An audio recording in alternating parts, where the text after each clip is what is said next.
ese punto de encuentro del que quería hablarles tiene que ver con un punto de encuentro que tuvo que ver con la evolución de mi experiencia clínica, de mi actividad en la psicopatología y la clínica.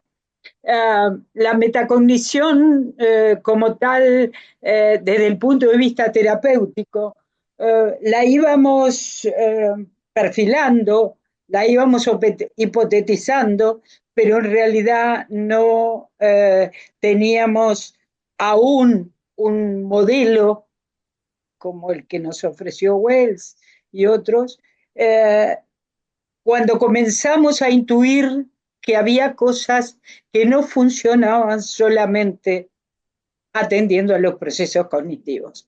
Y ese es el punto del encuentro de que les quiero hablar. Por eso, metacognición en la tarea clínica. Es muy sencillita la ponencia y lo que intenta es situar este trabajo impresionante que venía oyendo de los colegas en esa tarea también compleja que refiere a ese encuentro con el otro que está sufriendo. ¿Sí? Y es lo que nos motiva tanto a los clínicos, a los académicos, a los investigadores, y nos lleva a meternos en los campos que nos metemos. Uh, la metacognición en la clínica psicológica evidentemente se amplifica a partir de la preocupación por los crecientes problemas de salud mental, fundamentalmente post pandemia, um, el aumento del sufrimiento psíquico en todas las encuestas mundiales, la de la Organización Mundial de la Salud, otras, es realmente terrible, y la permanencia. No solo hay una incidencia de la patología, sino la permanencia de la misma. Y cómo se han visto afectados grupos poblacionales que de alguna manera lograban una cierta autonomía y una funcionalidad de otro orden. Y un ajuste y una adaptación, que en el fondo esa es la definición de salud mental. Um, por otro lado, se ha visto más impulsada, más empujada por la necesidad creciente de respuestas a los problemas constantes en salud mental que se amplificaron desde varios lados. Por un lado, tenemos la cantidad de problemas.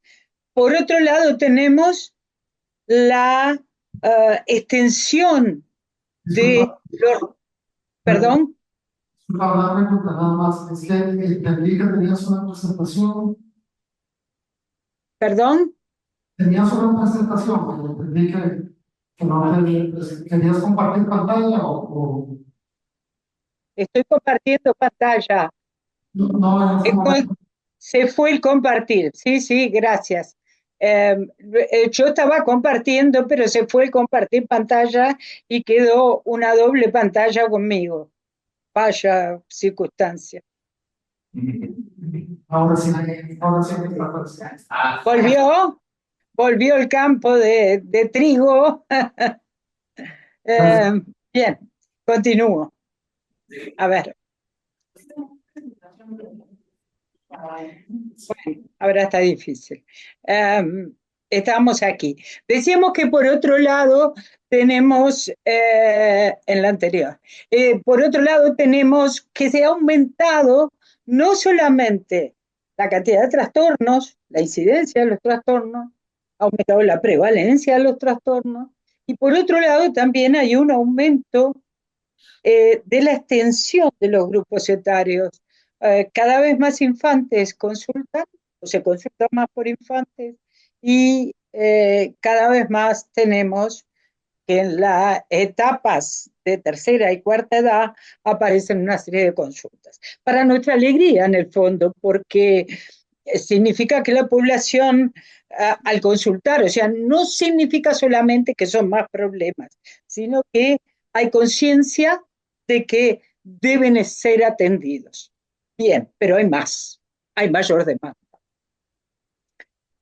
Por otro lado, tenemos en la metacognición y en la clínica la relevancia que ya han adquirido, la adultez que adquirieron los aportes de la psicología cognitiva a nivel clínico, y ahí se enfatiza la, la incursión de los estudios en metacognición, que son los que llevan menos años, entre otras terapias llamadas de tercera hora.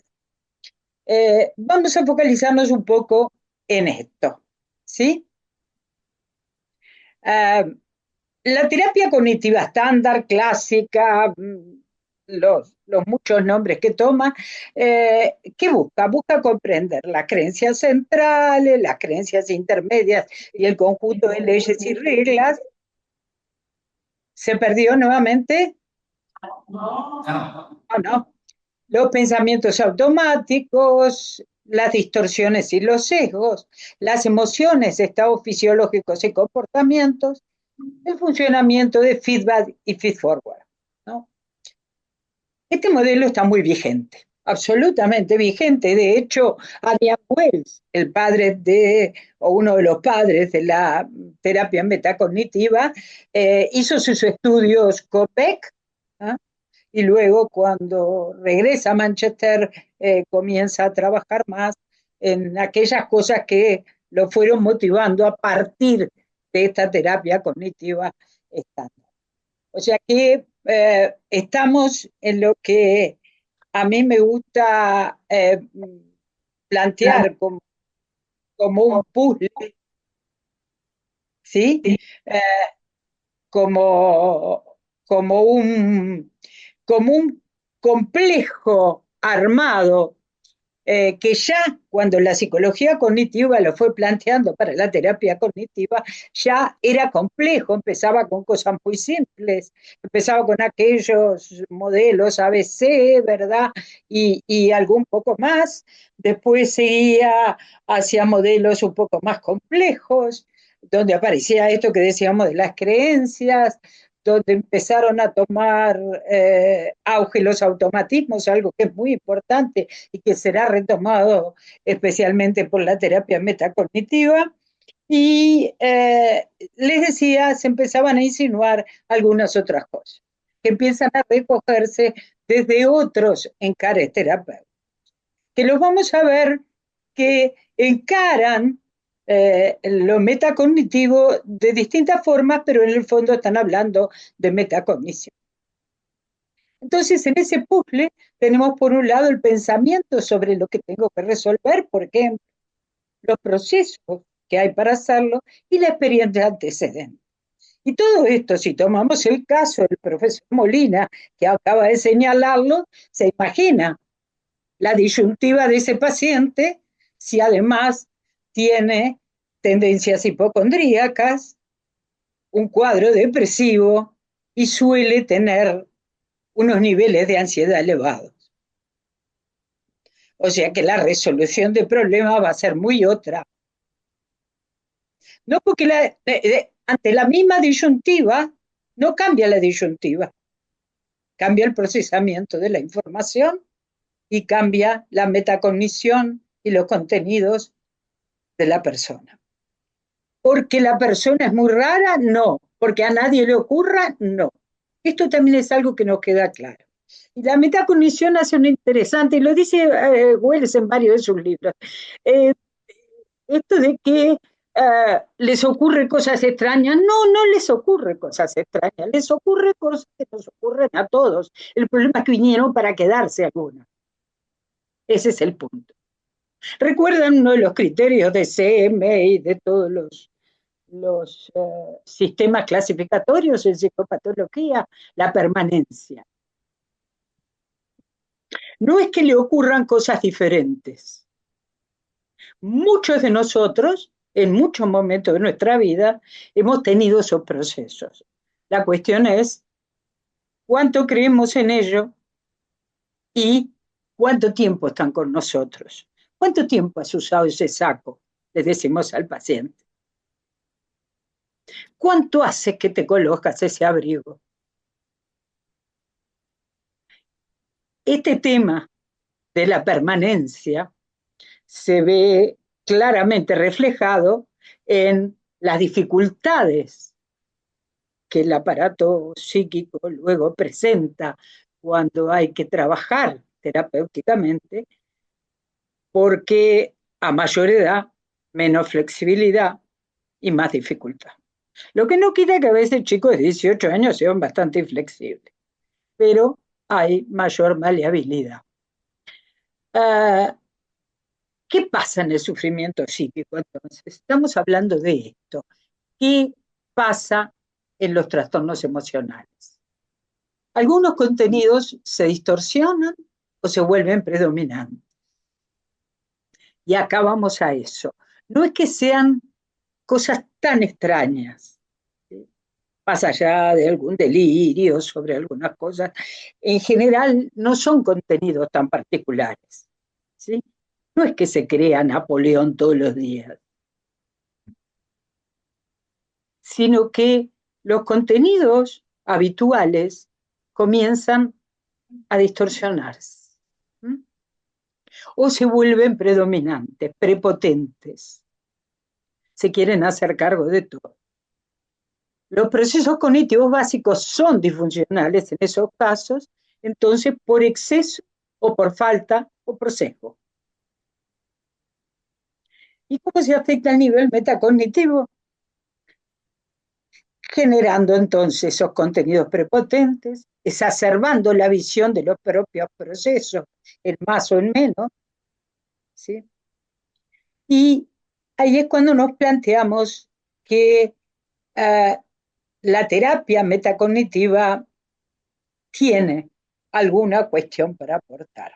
No, no es la única, ¿verdad? Y claramente estamos en una etapa de evolución y desarrollo, estamos en ese enriquecimiento del pensamiento en el campo terapéutico, a la par de que aparecen todos esos estudios de los que claramente ustedes son más expertos, los clínicos vamos tomando algunos de esos insumos y vamos haciendo estos acercamientos, como fue el caso de Adrian Wells, que enriqueció los aportes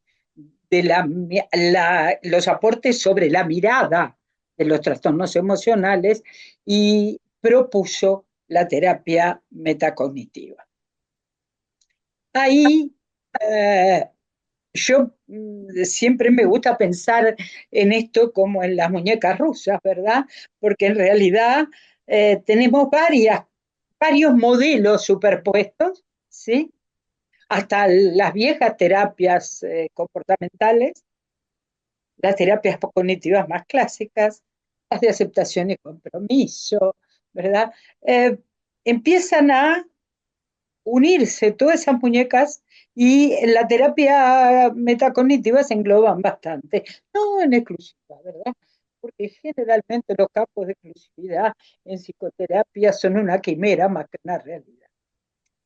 Ah, y allí se plantea que hay mayores niveles de análisis o se enfatizan mayores niveles de análisis y por tanto de abordaje se abordan otro tipo de problemas de otra manera y se atiende a procesos cognitivos básicos, por esto que decíamos las muñecas rusas de la Mariushka,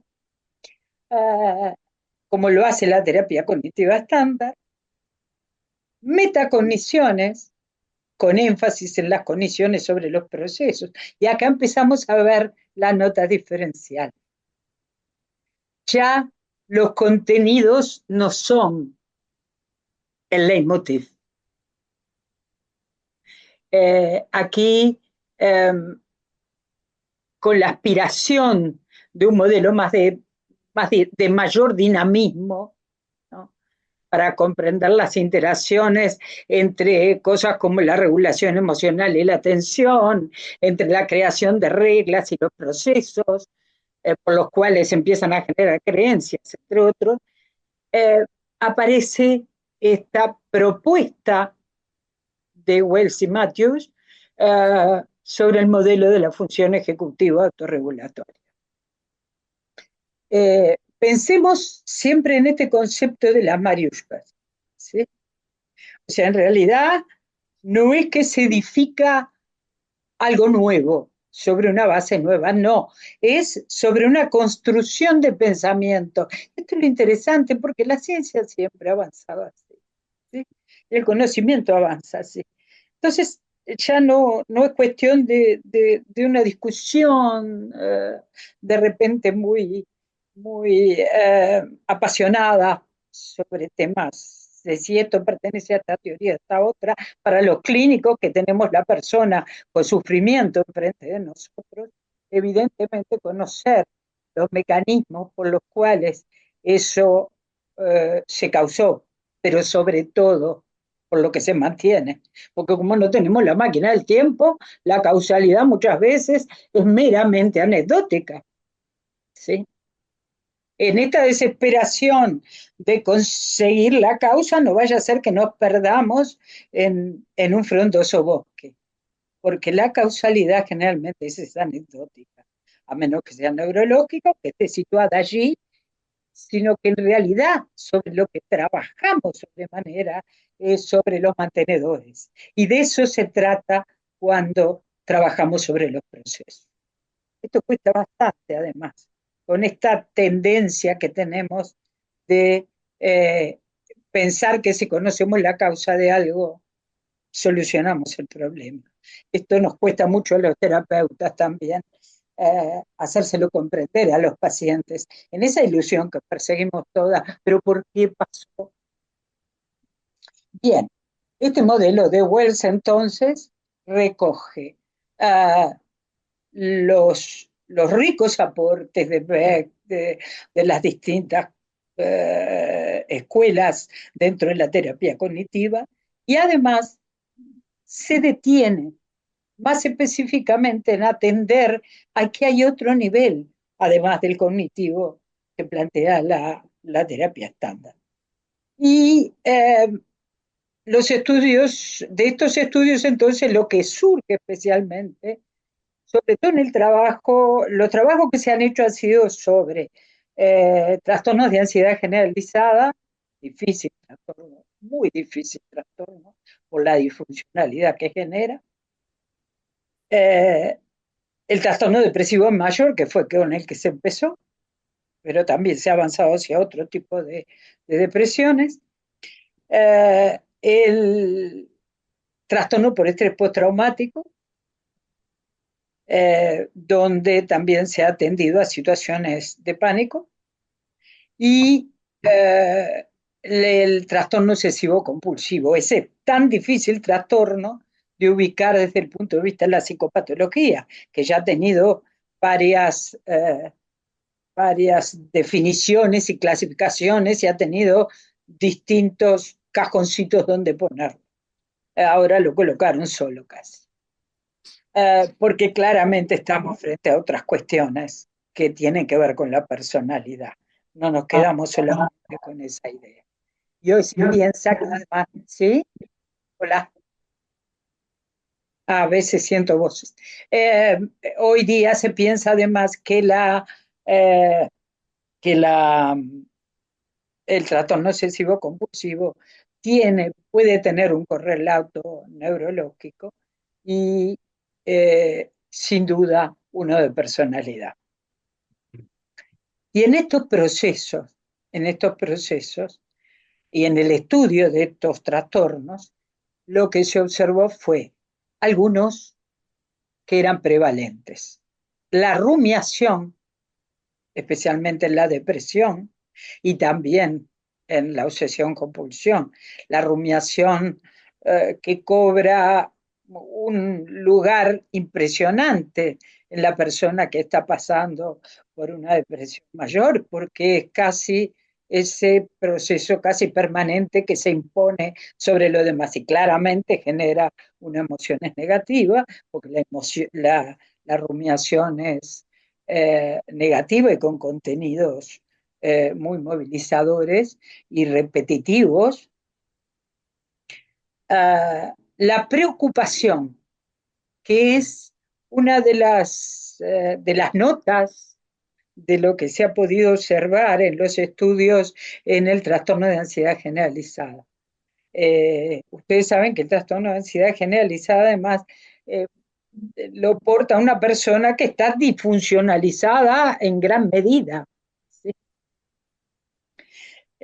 Lo que además uno dice, esto es como el Ouroboros, la sierpe que muerde su cola, porque está en permanente circulación. ¿Eh? Una ansiedad que deviene de miedo, recuerden, el contenido es el miedo, y, eh, y las amenazas que pueda creer que hay tienen como base el siguiente proceso, que es el monitoreo, un constante monitoreo de la amenaza. Está preocupado, pero además está monitoreando, a ver, ¿qué me va a pasar? ¿Por qué esto me puede pasar esto? ¿Por qué lo otro? Entonces ahí empieza a distinguir Wells dos tipos de pensamiento. El tipo uno, el que llama de tipo uno, que refieren más al contenido. ¿Qué tipo de miedo? ¿Miedo a qué? O miedo al miedo, que es uno muy frecuente. Y el tipo 2 que se centra en la preocupación por el propio proceso. Temo tener miedo, temo que me ataque el miedo.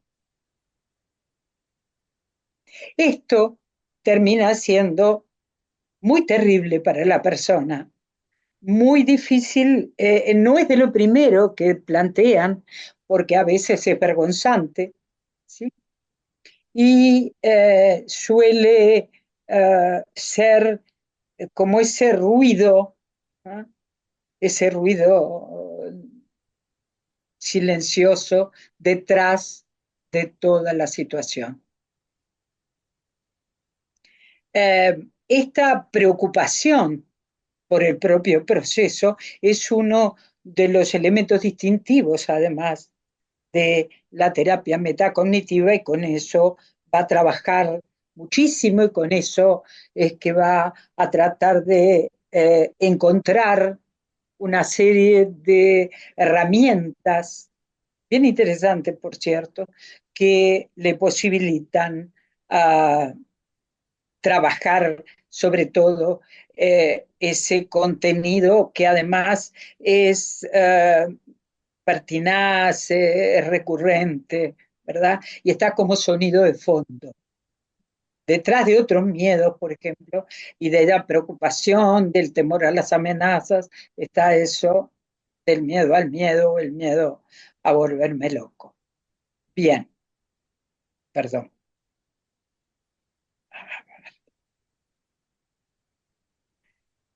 Esto, sin duda, nos lleva a lo que decíamos.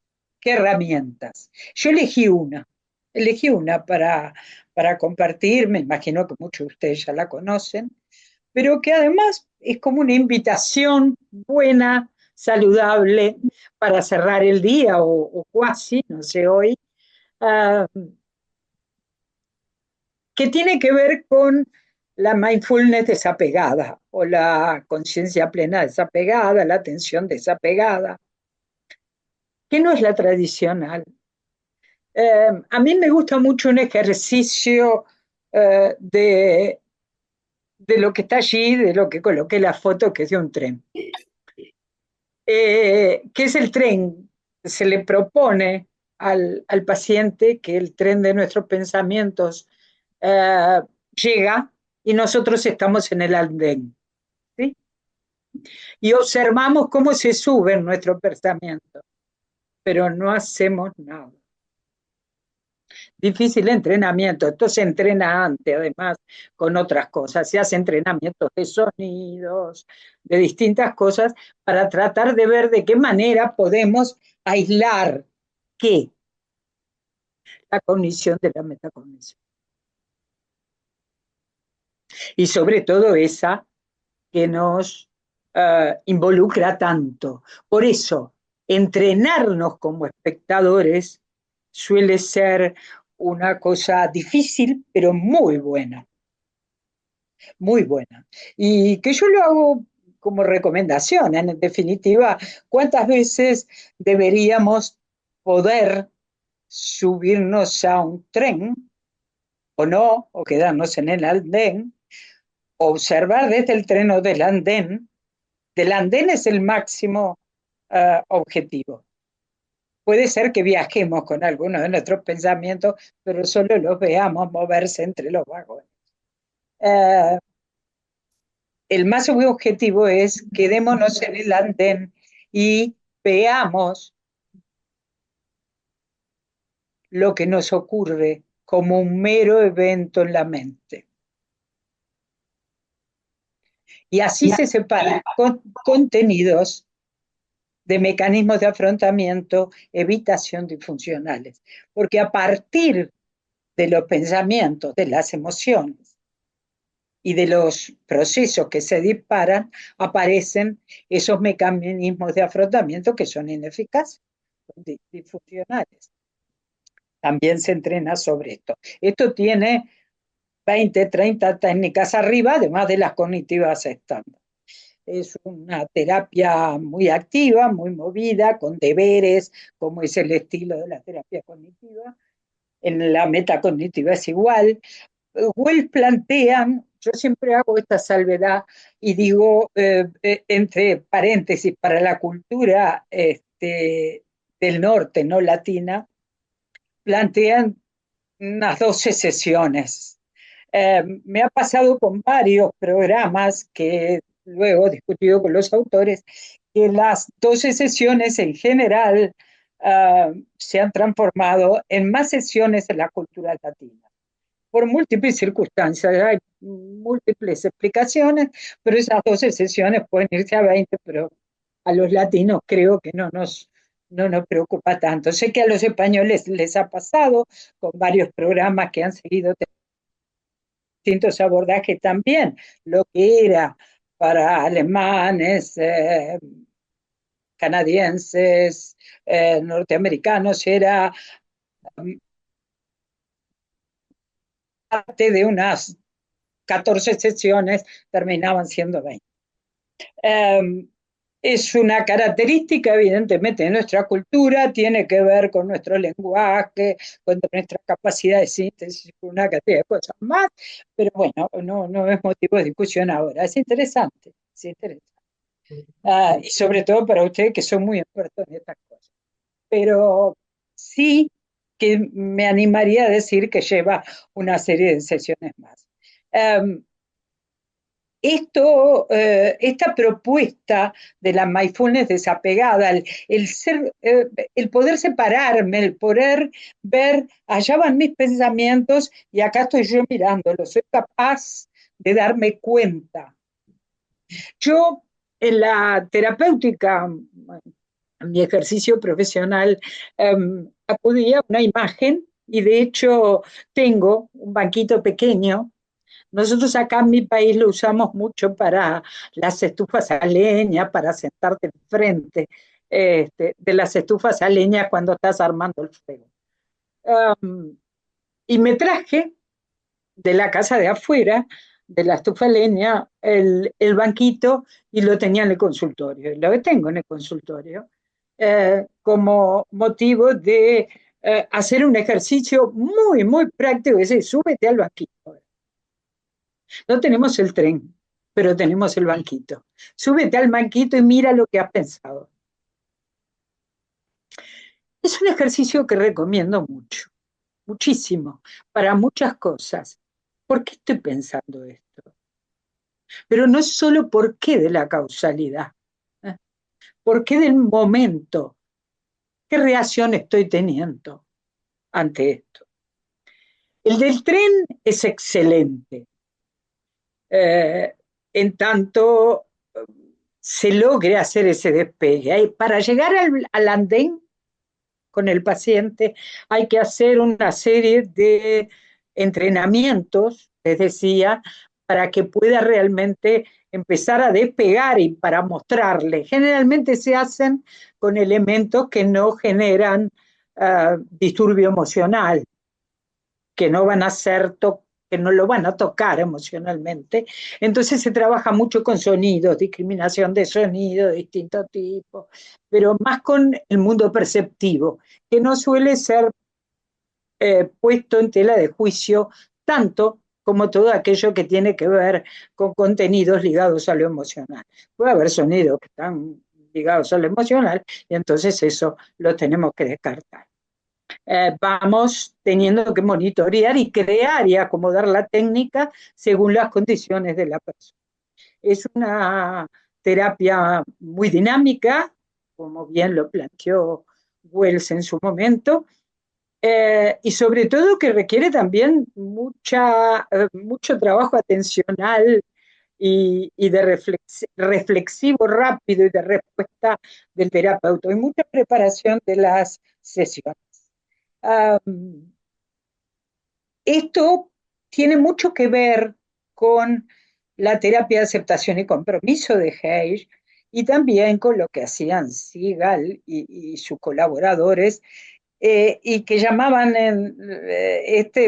pasar, hacer que uno pase del modo hacer al modo estar. ¿Sí? Lo que dice allí requiere entrenamiento antecedente. Desde esta perspectiva, entonces, los trastornos emocionales se relacionan con un estilo de pensamiento que se debe llamar el síndrome cognitivo atencional. Esto es uno de los soportes importantes de la terapia metacognitiva. ¿Por qué?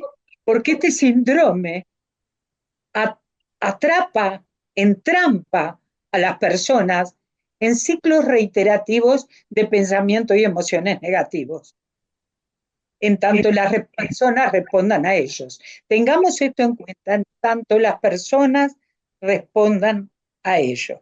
Lo que decíamos al principio, todos pasamos por una serie de problemas de similar tipo. La cuestión es cómo respondo yo a ello y cuánto creo en ello.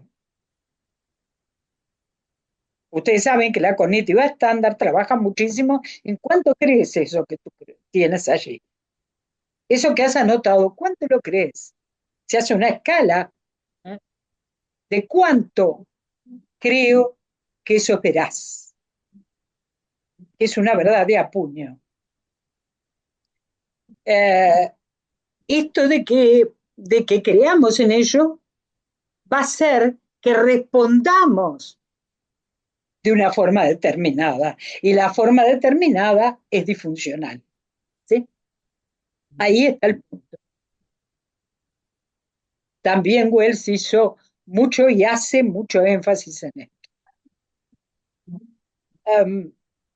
Hay algo además que quería compartir con ustedes, y sobre todo desde mi experiencia clínica, que como verán es extensa, por mis años, que es algo que trabaja mucho la terapia cognitiva estándar, pero también trabaja la terapia metacognitiva. Es esa biblioteca que nos creamos cada uno de nosotros, absoluta, gigante, ¿sí? Y que tiene reglas y leyes, entre otras cosas. Muchas leyes, las de cada uno para todo, y muchas reglas, las de cada uno para todo. Que muchas veces ni sabemos que tenemos esas reglas hasta que aparece la situación. Uy, yo tenía una regla para cómo comportarme en tal cosa y no lo sabía. Esas reglas y esas leyes también tienen que ver con esos procesos metacognitivos. En forma muy importante, conocer esa biblioteca que tenemos. Los contenidos y los procesos por los cuales creamos esos contenidos. Y los seguimos recreando. Cada vez que abrimos uno de esos tomos, recreamos muchas veces los procesos por los cuales volvemos a reforzar el contenido. Y esa es una situación bien difícil. ¿Cuántas veces, estando más vulnerables, todos tenemos momentos de vulnerabilidad, nos ocurre algo, ¿eh? Y acudimos, aparece en nosotros una vieja idea, un viejo mecanismo de explicar algo? Ah, esto porque entonces fallé en tal cosa. A ver, si hiciéramos una subida al banquito o nos sentáramos 10 minutos, no sé, en el andén, nos daríamos cuenta que en realidad es una cognición añosa que estaba en un libro empolvado que hace mucho que no tocábamos, pero que teníamos una regla y que tiene una veracidad para nosotros que la dejamos entrar sin discutirla. Recién hablaban de cuando entra nueva información, ¿qué ocurre? El profesor Molina hablaba, ¿qué pasa con la información antecedente? Bueno, ¿qué ocurre con una información que llega cuando yo ya tengo todos esos lomos de libros todos armaditos, ¿eh? Y ordenaditos? Y creo que las cosas son así. Flexibilidad. Ahí el tema es la flexibilidad. Lo que decíamos hoy, a mayor edad, mayor dificultad, aunque nunca es una condición sola. He atendido en los últimos años unos cuantos adultos mayores con una flexibilidad cognitiva que chapó, chapó, chapó. Me enseñaron. También ahí hay que ser muy cuidadoso, pero sí que tiende a enquistarse la idea, ¿sí? Y a rigidizarse. Y los mecanismos por los cuales la mantenemos también hacen lo mismo. Recorre los mismos caminos. El aforo es el mismo, ¿sí? Y qué difícil darnos cuenta de esto, tanto en el andén como en el banquito, sobre el banquito. De esto se trata, ¿sí? De, de ver qué ciclos reiterativos de pensamientos y emociones que están en esas, regidos por esas reglas y por las creencias centrales y expresados en los automatismos que nos acompañan todo el tiempo y que son frutos de estos procesos metacognitivos, se vuelven prevalentes y se rigidizan, ¿no? Y casi no permiten la entrada de otras ideas y de otros procesos. Difícil condición, difícil condición. Se han hecho estudios y se están haciendo estudios. Los estudios de los 2000, los llamaría 2000, 2010, del 1990 al 2010, casi el énfasis del estudio de la metacognición mostró con seguimientos más o menos, esto es promediarlo, promedié de 12 meses, se trabajó sobre todo en forma exitosa en trastornos de tipo depresivo, en trastornos de ansiedad generalizada, en estrés postraumático y en obsesiones compulsivas.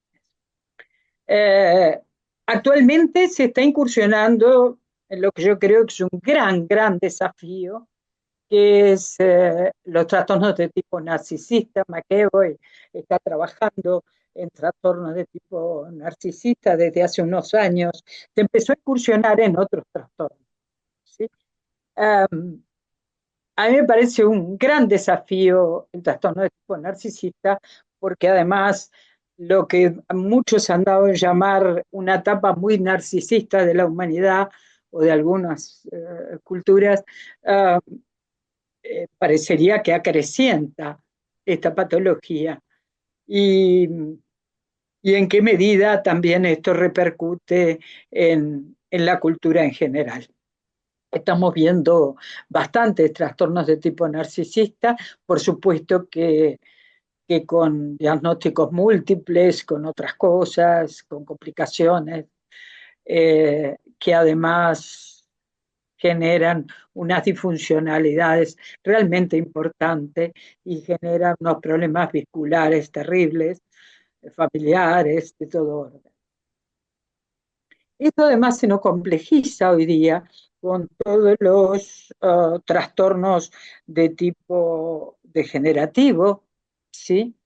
En ciertos grupos, sobre todo etarios, ¿sí?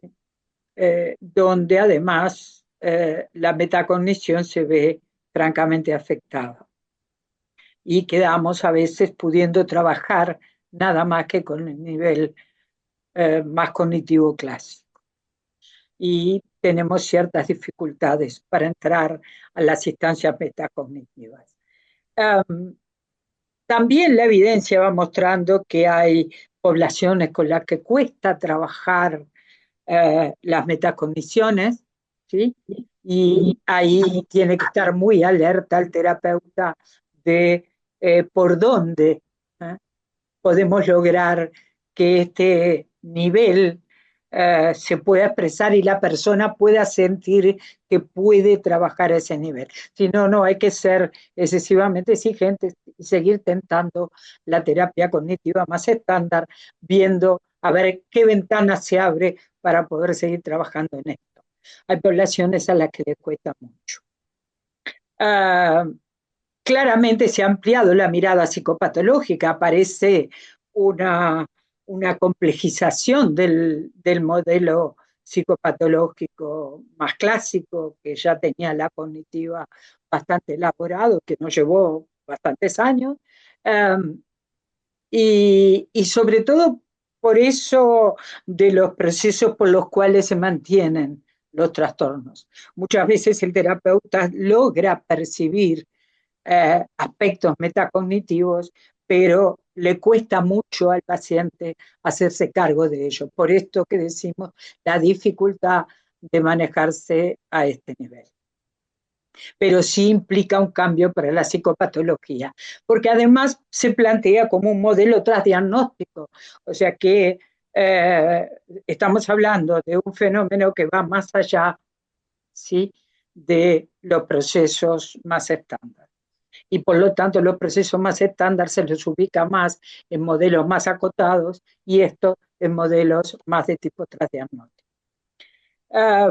Los estudios totalmente son insuficientes, no podemos decir más que eso, y que se requieren muchísimos estudios en este campo.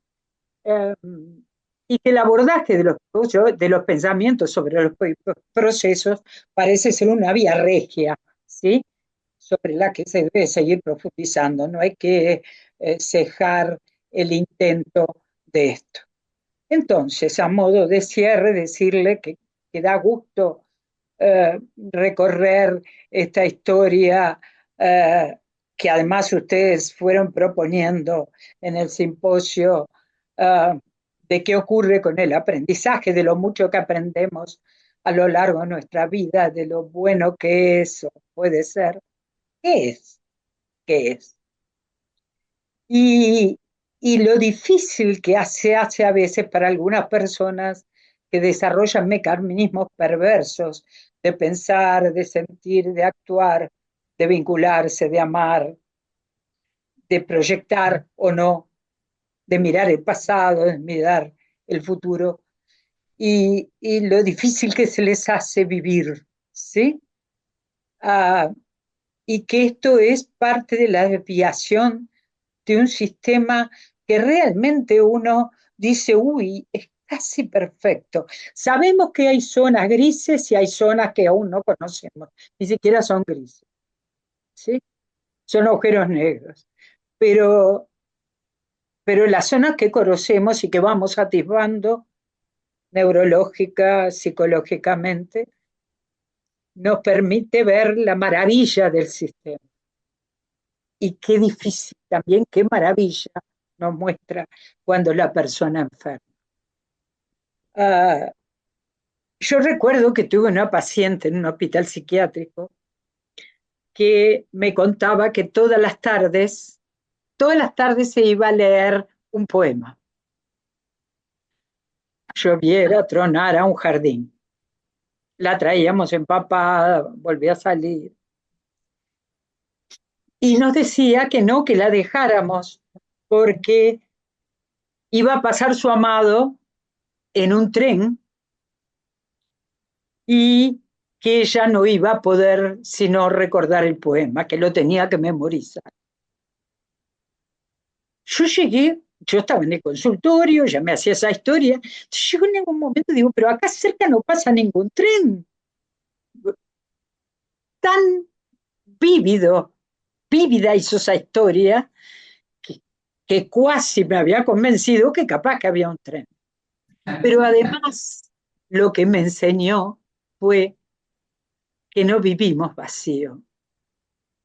En realidad era una persona muy sola, había sido una joven abandonada por su familia, por todos, con un trastorno mental, con una gran sensibilidad. Y ella tenía en su mente su amado, aprendía todas las tardes y reaprendía el mismo poema. Y corría y se ponía una flor en la oreja para ir a esperar a su amado. En realidad decía, qué maravilla aún en esta locura, qué maravilla ser capaces de en nuestra mente crear amor, ilusión, esperanza. Todos los esfuerzos son entonces valiosos para ir develando el misterio que encierra nuestro sufrimiento psíquico y nuestra salud. Y en el fondo todo esto es ciencia, arte y un poquito más, ¿verdad? Un poquito más que hace que nos muestre que estamos en camino. Muchas gracias.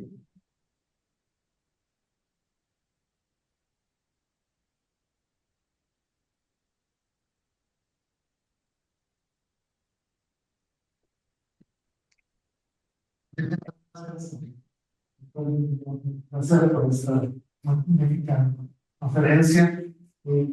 Algunos entonces a preguntas, comentarios.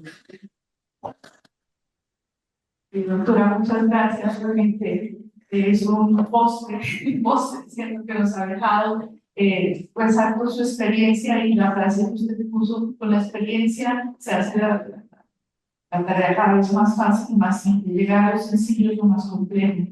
Y también en lo último, ¿cierto?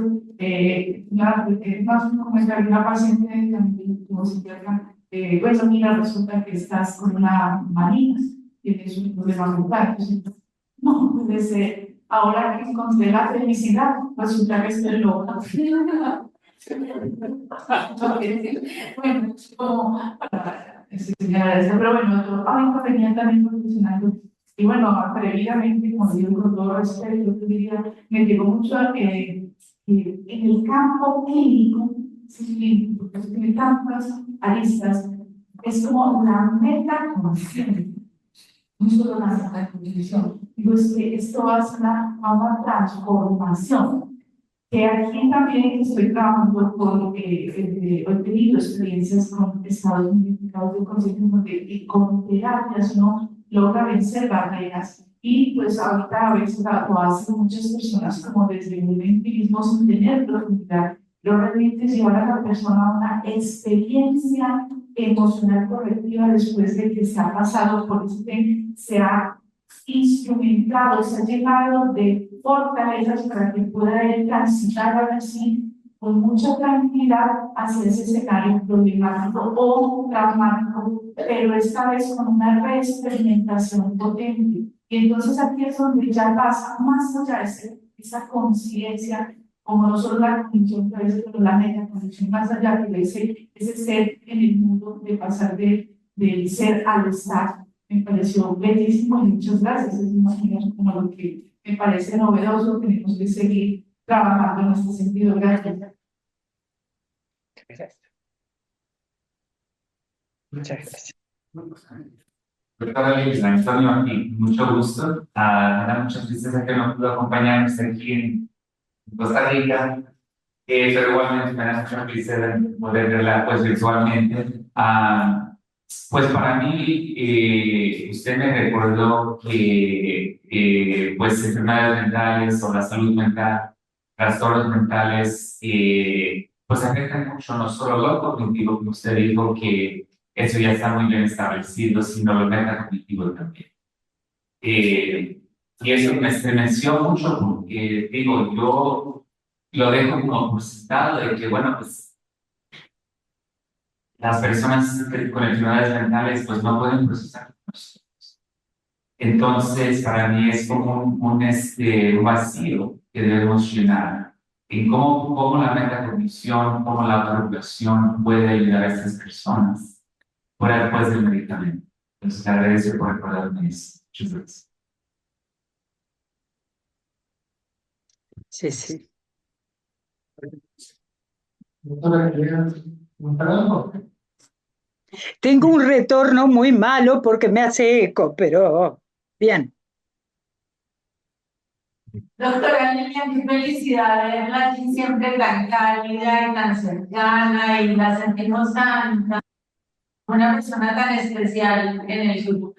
Nos emociona mucho ver que sin que lo planeemos estamos adelantando mucho de la reunión del jueves, porque casi que ya tenemos en la cabeza un montón de las líneas de trabajo del tercer año, porque casi que todo lo que usted nos plantea, doctora Lilian, frente a la metacognición aplicada a la clínica y a todos esos temas de bienestar y cierto, desarrollo personal, indudablemente se constituyen en una de las nuevas líneas de trabajo seguramente surgen. Doctora, gracias, aprendimos muchísimo, sobre todo los que no tenemos ese énfasis anticlínico tan marcado. Muchas gracias.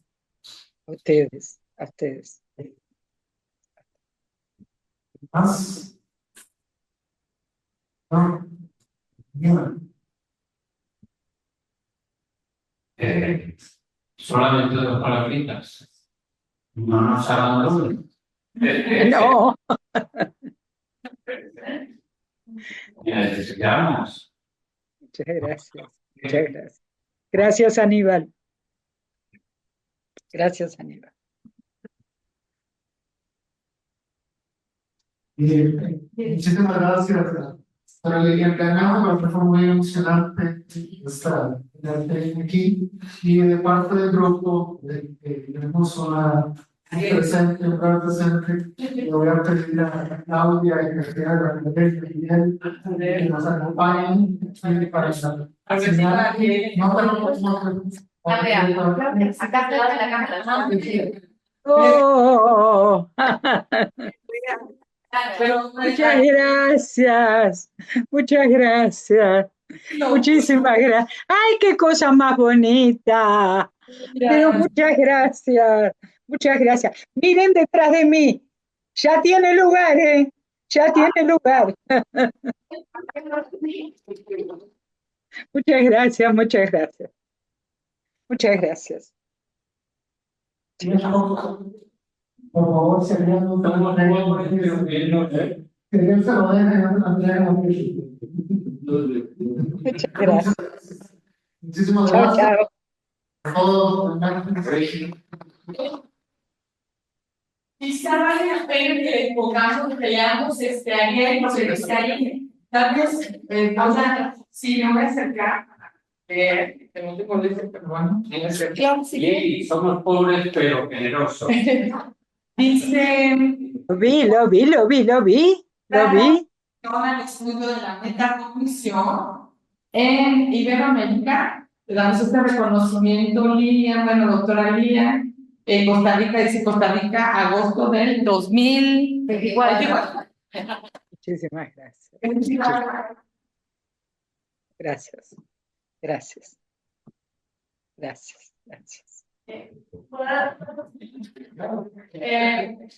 No, Claudia, ¿cómo vamos a pasar esta ocasión para darle las gracias? Porque todo este detalle de lo hermoso que es los reconocimientos, pues fue dar en detalle que Claudia nos ayudó a pensar, que nos gestionó. Entonces, un aplauso también para Claudia.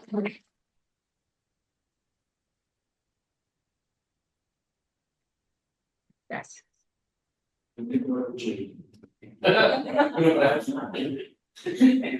Muchísimas gracias. Entonces, cerramos aquí esta transmisión para empezar. Muchísimas gracias por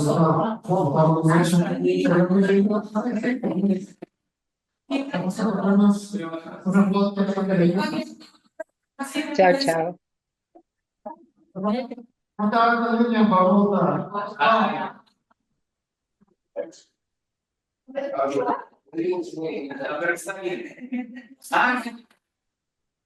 Chao, gracias.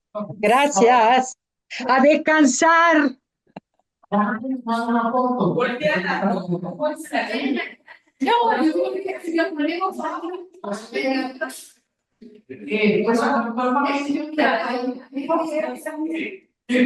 esta debe ser la foto del momento fundante de ancianos que seguirán trabajando, pero de ser Anita, que de verdad tiene darse a conocer y es esa la foto histórica. Y gracias. Qué bien. Qué bien. Ah, no, ya sé. Sí,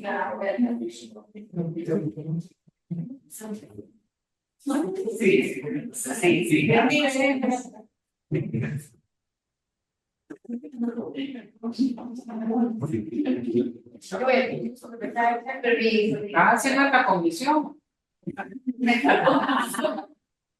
¿O qué puedes decir? Listo, no me vayas. Pero mucho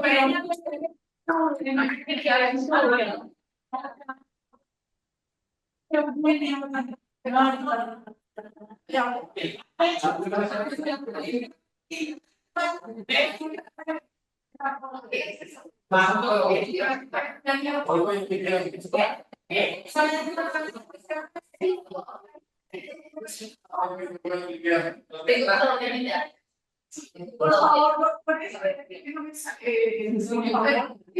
mirada al frente, mirada al frente, 1, 2 y 3, la mejor sonrisa. Bien.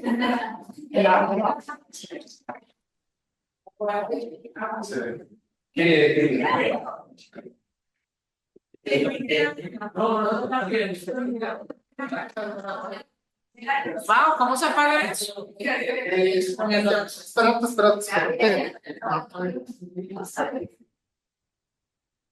La cámara.